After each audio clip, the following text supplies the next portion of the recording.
Next point or chapter, criminality. So over the past decades here in Sweden, we've had a very big increase in criminality, violence, death, and a whole plethora of new types of crimes. Criminality is hidden in statistics, welfare crimes and its effects. Perhaps criminal people learn how to get government aid. They get it, they disappear, and the case is dismissed because this money will not be returned. And to examine and look into these kind of subjects would, heighten the consciousness about these ongoings. So it's better to put them under the carpet, so to say. Anyway, regarding criminality and prisons, our prisons here in Sweden, they are full to the brim, and so are our custodies. So as of now, people who are meant to go into custody can't go into custody because we host people that's supposed to be in jail or prison now in custody instead. So you can imagine what this does to a society. People that's supposed to be in custody or locked up are now walking freely in society. And if they don't have a citizenship, they just disappear, Best case. Worst case, they appear in new crimes. And as you may have noticed sometime over the years, we had a terrorist attack here in Sweden. Rahman Akilov ran transport into Stockholm, killing a few people, a young girl among them, and also a Ukrainian citizen, a woman who lost her leg in that incident. She was deported later and did not get any aid from our government. It's a lot of weird things included in this case as well. A lot of people here in Sweden are talking about it and examining it. A prominent comedian actually hired this terrorist to work on his house and paid him money. That's probably, under the table. But this is also not examined by state media or the other big media players. Anyway, during our opening of the borders, or our open borders period, we have one very interesting person called Dan Eliasson. He's been the head of 4 very important functions in Swedish society. And he personally made sure that the police did not get extra resources for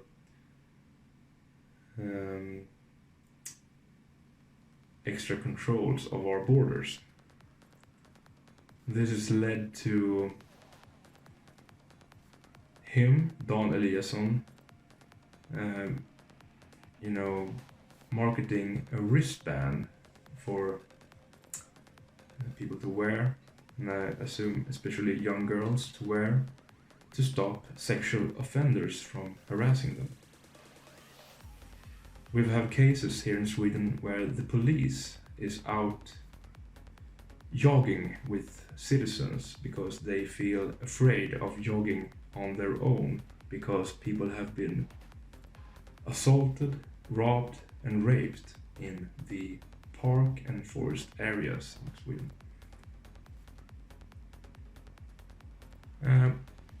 We've had so far here in Sweden this year 120 detonations or explosions or hand grenades. It's quite a few. Last year we've had 83. So far this year we've had 120. And going 40 or 50 years back, this number was 0 or close to. In 2006 we had 8 gun-related deaths. Last year we had 45 gun-related deaths. We had a little weird incident perhaps it was this year. An American rapper called ASAP Rocky had a tour, and he was here in Sweden. And he was harassed by 3 individuals who have their origin in either Iran or Afghanistan. And it was quite a buzz about this. Trump was involved, our Prime Minister was involved with statements, and the footage of this incident, because it was filmed by someone in ASAP Rocky's crew, or how to put it. I saw the footage, the raw footage, I think, because I saw the whole footage. But when I looked at the Swedish media outlets, they had a cut version, and in this cut version you can only see ASAP's bodyguard attack these 3 individuals, while in the other footage, the whole footage, you could see these 3 individuals following and harassing this rapper's crew for quite some time before the bodyguard started getting physical with them. So it's a weird selection of information that's given to the reader. And another interesting point about this is that the investigation report, in just 3 days, it was over 500 pages long. And that's quite something. So obviously a lot of juridical people are involved in this case.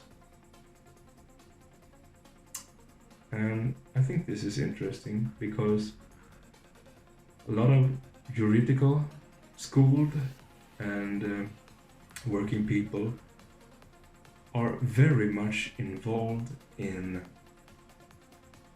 protecting criminals and protecting migrants here in Sweden. And we have a very interesting figure called Anne Ramberg, who is the front figure of a judicial organization here in Sweden. She has a few interesting quotes, and she's gotten very rich on the criminality here in Sweden, because if the criminality increases, so does the work for lawyers and defenders and others involved in these processes.